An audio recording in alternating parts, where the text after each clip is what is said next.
kuat, mereka nggak punya infrastruktur yang kuat, sehingga waktu masalah datang, dengan mudahnya mereka tinggalkan Tuhan. Kita tahu ada perumpamaan Yesus berikan tentang seorang yang bijaksana dan seorang yang bodoh. Ya, sama-sama bangun rumah, hanya pondasinya beda, dasarnya beda. Yang satu di atas batu, yang satu lagi di atas pasir. Coba Bapak Saudara silakan buka Matius pasal 7. Ya, Matius pasal 7 ayat 24 sampai 27. Saya tulis di kolom chat, jadi Bapak Ibu bisa baca ayatnya di sana. Matius 7 ayat 24 sampai 27 katakan seperti ini. Setiap orang yang mendengar perkataanku ini dan melakukannya, ia sama dengan orang yang bijaksana, yang mendirikan rumahnya di atas batu. Kemudian turunlah hujan dan datanglah banjir, lalu angin melanda rumah itu. Tetapi rumah itu tidak rubuh, perhatikan.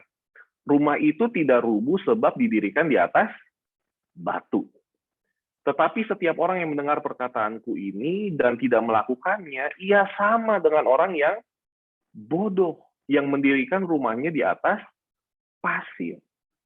Kemudian turun hujan, datang banjir, lalu angin melanda rumah itu, sehingga rubuhlah rumah itu dan hebatlah kerusakannya. Sampai di sini Bapak Ibu. Dikatakan saat turun hujan, datang banjir, angin melanda rumah itu, lalu kemudian begini, yang satu nggak rubuh, yang satunya rubuh. Jadi ada dua nih. Yang satu rubuh, yang satu nggak rubuh. Ya, pertanyaan saya gini, apa yang membuat rumah itu rubuh? Saya pikir rumah itu rubuh bukan karena anginnya, bukan karena banjirnya. Angin dan banjir bisa datang kapan saja. Masalahnya bukan di angin dan banjir. Tapi yang jadi masalah, kalau angin dan banjir datang, terus rumah ini nggak siap, pondasinya nggak kuat, nah, itulah yang membuat rumah ini rubuh. Ya, karena angin dan banjirnya sama, anginnya sama, banjirnya sama, hujannya sama, tapi kenapa yang satu rumah bisa tetap kuat, yang satu roboh? Ya, persoalannya bukan di banjirnya, bukan di anginnya, bukan di hujannya. Dan siapa juga yang bisa tahan hujan dan angin datang? Nggak ada yang bisa. Persoalan, masalah bisa ada, bisa datang. Tapi yang penting dan yang bisa kita lakukan adalah bangun pondasi yang benar. Bangun dasar yang kuat. Ini yang penting. Pemazmur katakan di Mazmur 11 ayat 3, katakan kalau dasarnya hancur, apalagi yang bisa dibuat. Karena memang dasar itu penting. Sekali lagi, kita nggak bisa tahan mau COVID-19 kek, mau COVID-20 kek, mau COVID-21 kek. Saya nggak tahu ada berapa seri ini ke depan. COVID bisa datang kapan saja. Masalah lain saya nggak tahu, mungkin ke depan ada lagi yang lain bisa datang.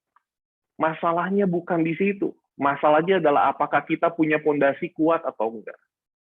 Sebab yang membuat rumah itu tetap kuat, tidak rubuh, itu adalah pondasinya. Pertanyaannya, kita bangun pondasinya kuat atau enggak. Nah, jadi sekali lagi, yang penting adalah bagaimana kita membangun pondasi, membangun dasar, membangun infrastruktur yang kuat. Yang saya katakan tadi, sepupu dari istri saya, ya, dia di Google sekarang kipas-kipas mereka nggak ada masalah, COVID-19 nggak jadi problem buat mereka. Kenapa?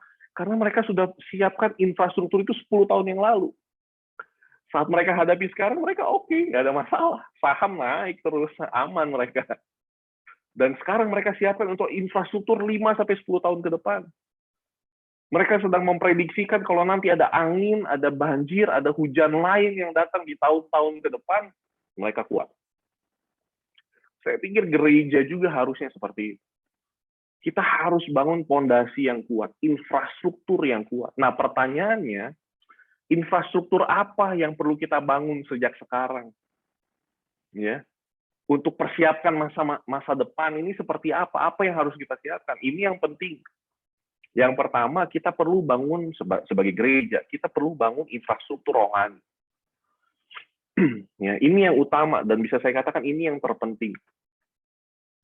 Kalau saudara perhatikan, dan ini saya coba renungkan beberapa waktu terakhir ini, saya pikir dan saya renungkan, saya rasa lewat COVID-19 ini Tuhan sedang bawa gereja untuk kembali pada infrastruktur rohani. Saya rasa COVID-19 ini ada maksud Tuhan di sana. Tuhan sedang bawa gereja untuk kembali pada yang namanya dasar, pondasi. Apa yang namanya kehidupan kekristenan itu seperti apa sih? Nah ini, saya rasa Tuhan sedang bawa kita ke sana. Coba renungkan deh. Kenapa 1,5 tahun terakhir ini Tuhan izinkan gereja alami semua hal ini?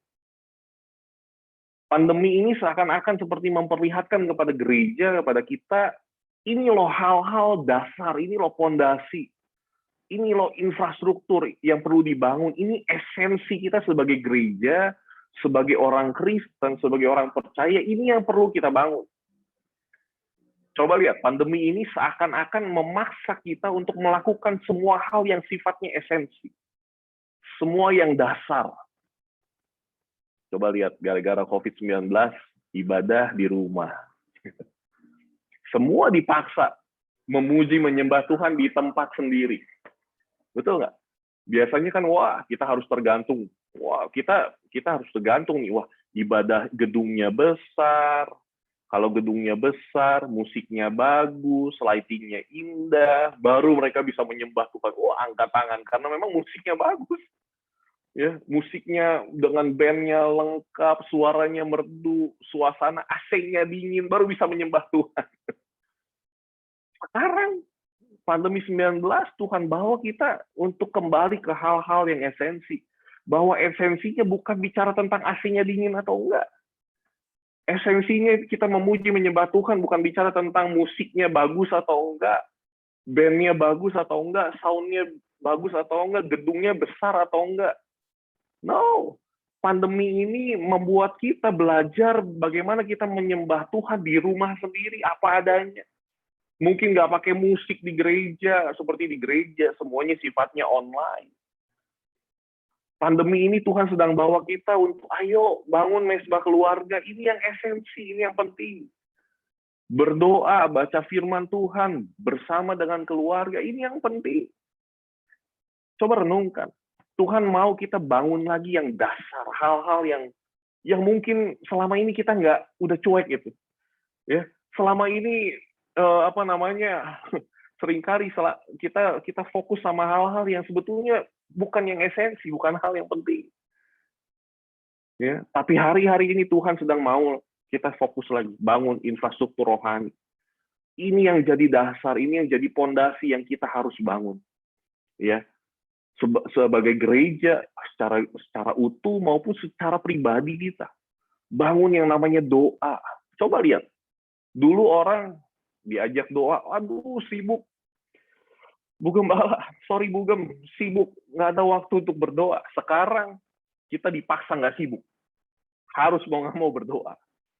Dulu diajak doa sibuk kerja, dulu diajak diajak ibadah sibuk ngurus ini dan itu, usaha dan lain sebagainya. Sekarang usaha tidak ada, pekerjaan tidak ada, ya kita nggak bisa kemana-mana. Kemarin ini kita harus sampai lockdown, nggak boleh kemana-mana, mau nggak mau kita hanya bisa berdoa. Ini fokus yang Tuhan mau bawa gereja ke sana, fokus sama doa, fokus sama pujian dan penyembahan, tidak lagi tergantung dengan gedung, fasilitas dan lain, musik dan lain. Pujian, penyembahan itu dimulai dari hati kita. Ibadah kita itu dari sini. Ya. Tuhan mau kita fokus dulu, susah kayak mau baca firman Tuhan, mau saat teduh, aduh nggak bisa, saya mesti kerja pagi-pagi, saya harus kejar ke kantor dan lain sebagainya. Sekarang nggak perlu ke kantor, semua serba online. Kita diberi waktu pagi hari untuk benar-benar renungkan firman Tuhan. Ini hal-hal dasar Tuhan mau bawa kita ke sana. Tuhan seperti bawa kita kembali ke semua hal yang dasar. Semua hal yang pondasi dasar, esensi. Api yang mula-mula, kasih yang mula-mula, Tuhan bawa kita kembali ke sana. Api yang mula-mula, kasih yang mula-mula, penyembahan yang murni, pemuritan, kehidupan, kekristenan itu seperti apa sih? Kenapa? Tuhan siapkan kita hari ini. Ya, saya sempat katakan ke beberapa jemaat di sini bahwa ya Tuhan izinkan semua ini untuk kita fokus sama hal-hal yang dasar. Kenapa? Karena mungkin ke depan kita akan hadapi tantangan yang jauh lebih berat. Kita nggak tahu. 5-10 tahun ke depan mungkin tantangannya jauh lebih berat dari hari ini. Ya, bisa dikatakan mungkin pandemi hari ini baru latihan, baru trial, ya. Supaya apa? Supaya ke depan kita siap, kita belajar dari apa yang kita hadapi hari ini. Ya. Termasuk waktu kita siapin generasi ke depan, ya, siapin generasi muda. Ya. Ada Ibu Karmuji, saya lihat ini bawa anak Ibu ya. Nah, siapin generasi ini. Generasi ini perlu disiapin. Generasi ke depan harus kita bawa mereka, ajar mereka bangun pondasi, ajar mereka untuk lebih dekat dengan Tuhan, doa penyembahan, ajarin mereka. Karena tantangan mereka 20 tahun ke depan jauh lebih berat dari tantangan yang kita hadapi hari ini. Angin, banjir yang datang nanti mungkin jauh lebih kuat dari hari ini. Ya. Dan pondasi rohani ini yang menentukan apakah mereka mampu bertahan 10, 20, 30 tahun ke depan. Makanya tugas kita ya sebagai gembala, sebagai pemimpin, sebagai pelayan Tuhan, sebagai jemaat Tuhan untuk kita fokus bangun kehidupan rohani kita. Ya, bangun infrastruktur rohani kita. Jangan hanya fokus bangun pelayanan, bangun gereja, ya, tapi kita harus fokus bangun generasi yang punya dasar yang kuat di dalam Tuhan. Oh iya, seringkali yang saya katakan tadi kita fokusnya salah, salfok. Seringkali kita fokus bangun gereja dengan gedung yang besar. Fokus kita bangun gedung gereja, bangun sound, lighting, multimedia yang hebat. Fokus bikin program ini dan itu. Oke, itu nggak salah. Gedung juga kita perlu. Ya bukannya nggak boleh. Kami juga baru 2 tahun lalu selesai renovasi gedung. Ya, saya nggak katakan salah. Ya nggak masalah sebetulnya dengan bangun gedung yang besar, sound, lighting, multimedia. It's okay. Ya, tapi yang saya maksud, ayo jangan gereja hanya sukses di fasilitas saja. Jangan gereja hanya fokus dan sukses di pelayanan saja, tapi kita harus kuatkan infrastruktur dasar yang paling kuat.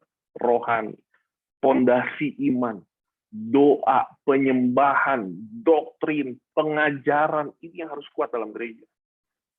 Kita harus siapkan diri kita, bangun gerejanya, bangun orangnya. Bukan hanya gedungnya, tapi bangun orang, gereja secara pribadi, orang-orang, bangun. Kami selama pandemi, di gereja kami bikin Bible study, Bapak Ibu. Ya, kitab demi kitab kita bahas. Nggak terasa, kitab-kitab Injil selesai, Kisah Para Rasul selesai, Kitab Wahyu selesai. Sekarang kita lagi masuk kitab Filipi, ayat demi ayat kami bahas. Kenapa? Karena kita sedang mempersiapkan gereja kuat, ya, doktrin, pengajaran kuat, iman kuat, supaya istilahnya pandemi episode berikutnya datang pun nggak masalah, kita kuat. Ada banyak orang ke gereja tapi nggak kuat di sini. Nah, ini perlu kita bangun. Jemaat Tuhan harus siap. Ya, harus bangun pondasi yang kuat. Sekali lagi, ke depan tantangan kita akan lebih hebat. Tantangan akan lebih berat. Tantangan yang baru kita akan hadapi. Persiapan kita hari ini, pondasi yang kita bangun hari ini, kerohanian kita, ini akan menentukan apa kita akan mampu bertahan 10, 20, 30 tahun ke depan. Saya sebagai seorang ayah, fokus saya bukan hanya bangun pendidikan buat anak-anak saya, tapi saya bangun pondasi iman yang kuat buat anak-anak saya. Amen. Tugas saya sebagai orang tua, anak saya tadi saya katakan satu umur 8 tahun, satu umur 4 tahun. Saya mau kasih tahu gini, ini anak-anak, mereka udah nggak gaptek sama yang namanya teknologi. YouTube mereka, saya bilang, wih ini anak saya hebat loh, dia skip ad sendiri, dia nyalain, dia search sendiri. Bahkan dia belum bisa ngetik, tapi dia pakai mikrofon, dia bilang, Cocomelon, langsung keluar tuh Cocomelon. Baby Shark, langsung keluar Baby Shark. Bayangin, ini anak umur 3 tahun, umur 4 tahun, belum bisa ngetik apa-apa. Mereka sudah nggak gaptek dengan teknologi. Internet mereka tahu, mereka bisa dapatkan informasi apa saja. Baik informasi yang baik, yang positif, maupun informasi yang negatif. Mereka bisa dapatkan semua di internet. WhatsApp mereka tahu, YouTube mereka tahu, semua. Saya pikir saya harus siapkan fondasi rohani yang kuat buat mereka. Supaya 10, 20, 30 tahun ke depan, mereka tetap kuat di dalam Tuhan. Hari-hari ini, waduh, saya kalau mau ngomongin tentang ini terlalu banyak. Saya baru layani 6 ibu. Saya nggak tahu Pak Joni udah dengar belum saya cerita. Saya layani 6 ibu. 6 ibu, dia ini selama pandemi ya. Selama pandemi ini kemarin saya layani ada 6 ibu yang punya anak. Ini ibu muda. 6 ibu muda punya anak, tapi karena pandemi mereka nggak sanggup untuk hidupi anaknya, ekonomi mungkin kurang, dan lain sebagainya. Alasan mereka seperti itu. Sehingga dari 6 ibu yang punya anak ini, 4 anak digugurkan. Jadi dari 6, 5 anak sudah mati.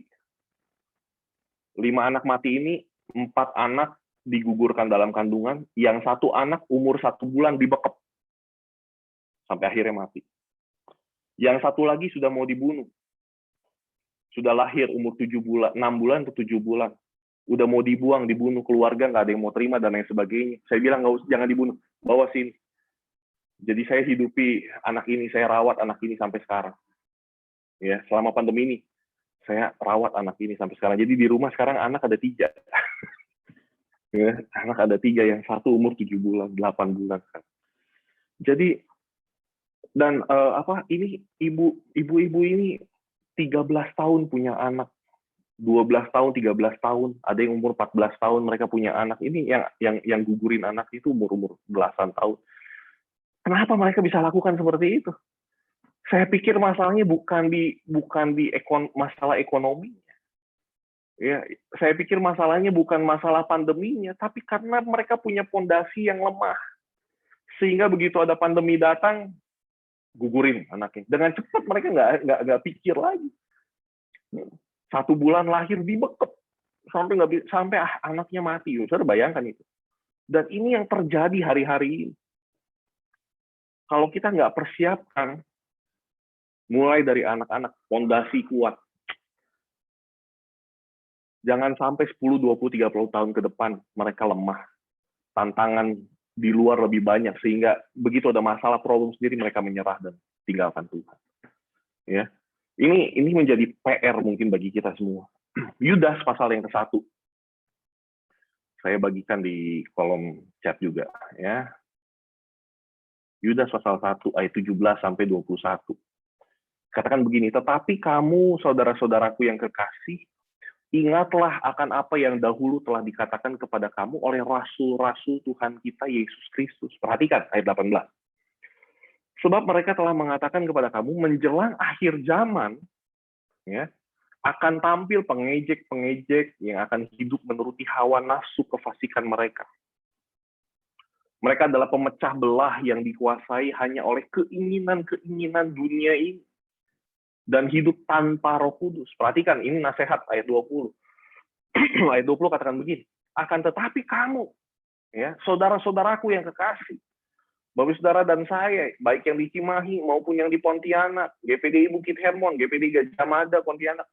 Perhatikan ini, bangun dirimu sendiri di atas dasar imanmu yang paling suci. Dan berdoalah dalam Roh Kudus. Ayat 21 katakan apa? Peliharalah dirimu demikian dalam kasih Allah sambil menantikan rahmat Tuhan kita, Yesus Kristus, untuk hidup yang kekal. Ya, nggak usah nanti bisa baca terus dan seterusnya ya. Secara kita hidup di akhir dari akhir zaman. Ya, tadi dikatakan ayat 18, menjelang akhir zaman banyak tampil pengejek-pengejek, orang-orang yang hidup menuruti hawa nafsu kefasikan mereka. Wah, saya lihat ini luar biasa. Saya nggak tahu kalau di Pontianak. Tapi di Bandung, Bandung, Jakarta, saya baru layani kemarin, pasangan gay. Saya mau kasih tahu, full-timer gereja besar di Jakarta. Ya, pasangan gay-nya di Bandung. Jadi saya tahu, dia yang cerita, pengen dilepasin dan lain sebagainya. Sharing.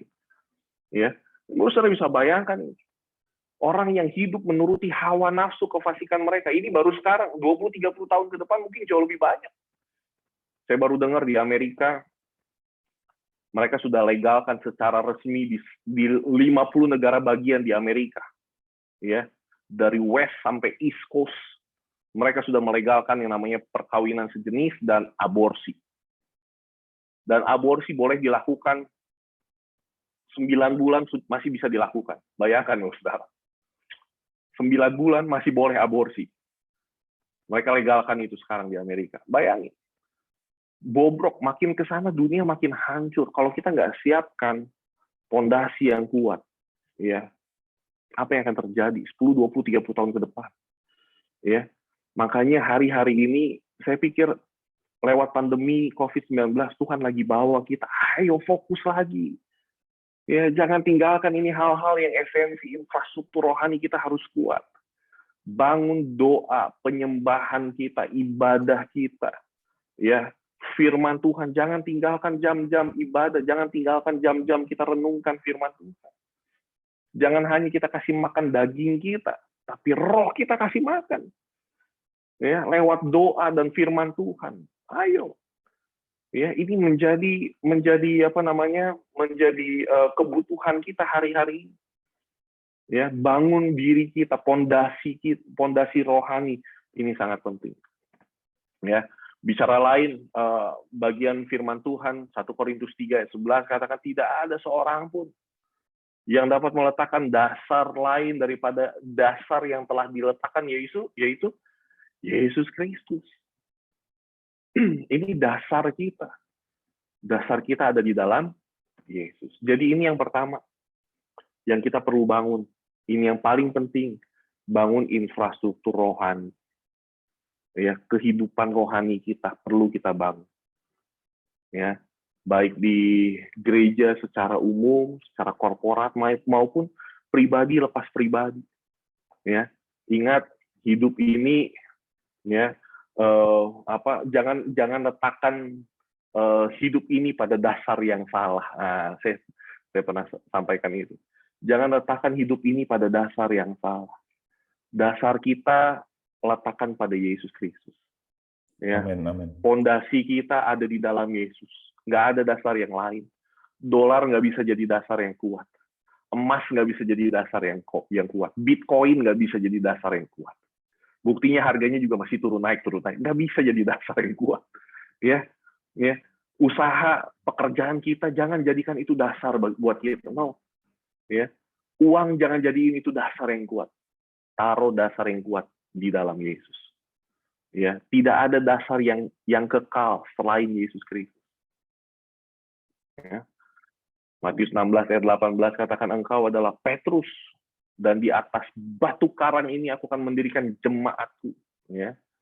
Dan alam maut tidak akan menguasai. Saya nggak punya masuk di sini, waktu masuk di ayat ini. Tapi di sini Yesus bicara soal gereja. Ya, gereja tidak dibangun tidak dibangun di atas dasar yang sembarangan. Gereja dibangun di atas dasar yang kuat, batu karang yang kuat. Ya, yaitu di dalam Yesus Kristus. Saya berdoa gereja Gajah Mada di Pontianak bangun dasar di dalam Kristus. Haleluya. Saya berdoa seluruh jemaat Tuhan bangun dasar di atas batu karang yang teguh namanya Yesus. Taruh imanmu di sana. Bangun kehidupan rohani, bangun pondasi yang kuat. Bangun pondasi ini di atas dasar batu karang yang namanya Yesus Kristus. Ini yang pertama. Yang kedua, saya nggak akan panjang untuk poin yang kedua. Bicara yang kedua, kita perlu bangun dasar atau infrastruktur gereja, ya. Jadi bukan hanya infrastruktur rohani, kita bangun infrastrukturnya gereja juga. Ya, gereja harus persiapkan untuk ke depan. Ya, tapi balik lagi setelah kita bangun infrastruktur rohani, itu yang paling penting. Ya, nanti kalau udah selesai baru bangun infrastruktur gereja is okay. Ya, persiapkan SDM-nya karena gereja perlu punya SDM yang maju, yang memadai. Jiwa muda, orang-orang muda ini perlu bangkit ya sebagai salah satu infrastruktur gereja ke depan. Persiapkan SDM yang ada, yang mengerti teknologi, libatkan mereka di sana. Bangun keuangan yang kuat, bangun teknologinya, gimana fasilitasnya, sistemnya gimana, perlu dibangun di gereja. Ya. Tapi selain itu, mungkin saya masuk sedikit saja ke sini, saya nggak akan singgung banyak. Tapi gereja perlu bangun 5 pilar yang kuat, ya, untuk bertahan ke depan. Ya, yang pertama bangun pilar doa. Saya pikir waktu-waktu seperti ini, waktu untuk berdoa bersama ini penting. Baik seluruh jemaat maupun doa pribadi. Ya, bangun pilar doa. Pilar doa ini harus kuat. Ya, banyak berdoa, banyak mujizat. Sedikit berdoa, sedikit mujizat. Tidak berdoa, tidak ada mujizat. Mau alami mujizat, banyak berdoa. Ya, banyak doa, banyak berkat. Sedikit berdoa, sedikit berkat. Nggak berdoa, nggak ada berkat. Ya, jadi banyak berdoa. Bangun pilar ini. Gereja harus bangun pilar doa. Yang kedua, bangun pilar persekutuan. Bangun. Saya pikir ini rayon-rayon gabungan dari beberapa rayon. Bangun persekutuan yang kuat, di mana saling memperhatikan, saling melayani satu dengan yang lain. Berikutnya bangun pemuritan. Pilar yang ketiga, pemuritan. Ya, bangun muridkan, banyak murid, ya, banyak orang muridkan. Ya, sepanjang tahun buat training atau buat seminar, buat apa, muridkan mereka one by one dan lain sebagainya. Yang keempat, pilar yang namanya pelayanan. Ya, buka kesempatan untuk jemaat melayani, Bapak Ibu juga terlibat dalam pelayanan itu. Dan yang kelima, bangun pilar yang kelima, penginjilan. Ya, jadi bukan hanya SDM-nya, keuangannya, teknologinya, fasilitasnya, sistemnya, tapi bangun 5 pilar ini di gereja untuk buat gereja kuat, supaya gereja bisa mempersiapkan juga orang-orang generasi-generasi berikut ke depan. Ya, saya bersyukur hari ini saya boleh ada di hadapan Bapak Ibu yang boleh saya katakan tahu pentingnya membangun sebuah dasar yang kuat. Kita sudah belajar dari firman Tuhan. Kita tahu bahwa ini kunci untuk kita bertahan. Tantangan ke depan tidak akan lebih mudah. Tantangan ke depan akan jauh lebih sulit, akan jauh lebih berat. Mungkin hari ini baru training, ke depan jauh lebih berat. Ya, tapi waktu kita bangun dasar yang kuat, nggak peduli hujan, badai, apalagi tadi, ya, angin dan lain sebagainya, kita akan tetap kuat. Bangun dasar iman.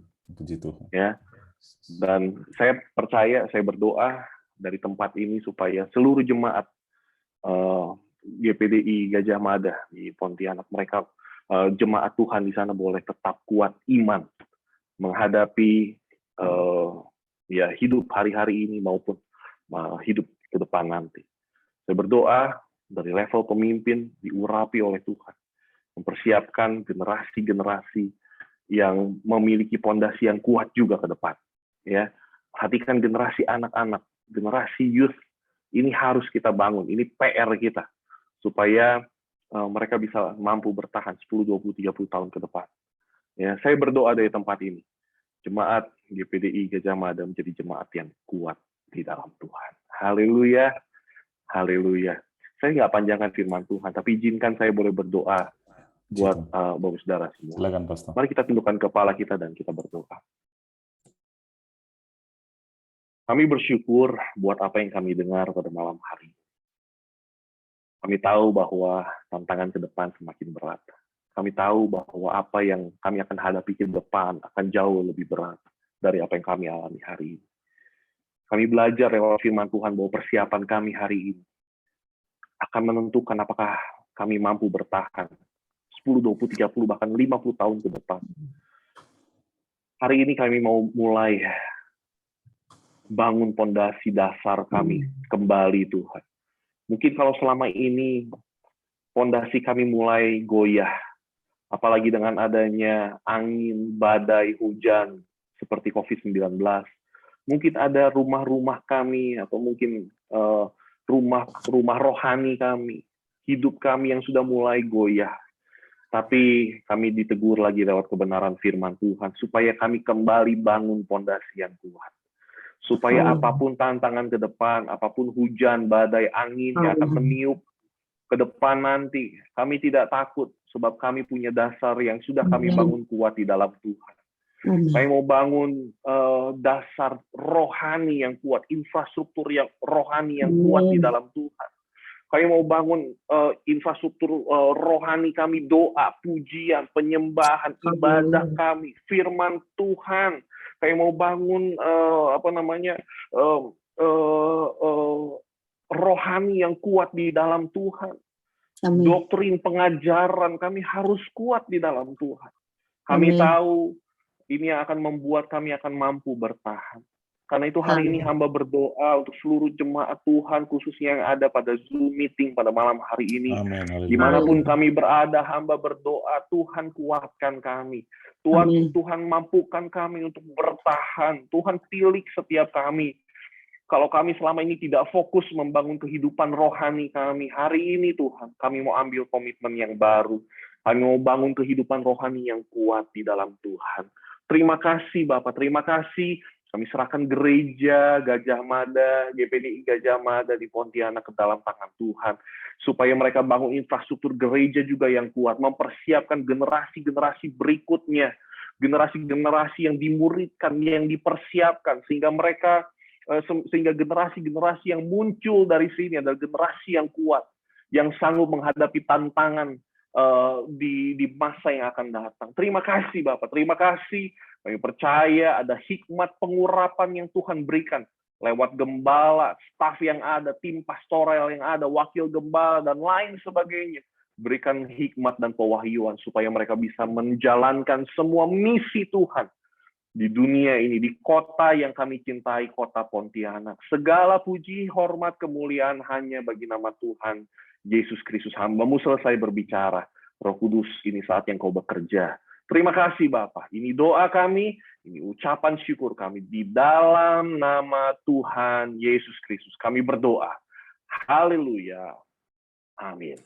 Terima kasih Pastor Michael Lita yang sudah memberikan renungannya bagi kami. Selanjutnya saya serahkan ke Ibu Marlilu untuk memimpin acara selanjutnya. Ya, kami sangat diberkati dengan firman Tuhan. Terima kasih sekali lagi. Renungan yang luar biasa mengingatkan untuk infrastruktur rohani tetap dibangun semasa pandemi ini. Dan selanjutnya kita akan dengarkan, kita akan menaikkan doa syafaat dan nanti akan dipimpin oleh Ibu Mariken Nilawati. Kami persilakan. Puji Tuhan, mari kita semua saudara-saudara berdoa. Terima kasih Tuhan untuk malam hari ini, Engkau yang sudah menolong kami lewat ibadah kami juga pada saat malam hari ini ya Tuhan. Tuhan Yesus, kami sudah mendengarkan kesaksian yang sangat luar biasa dari hamba-Mu ya Tuhan, yang menguatkan iman kami, dan juga kami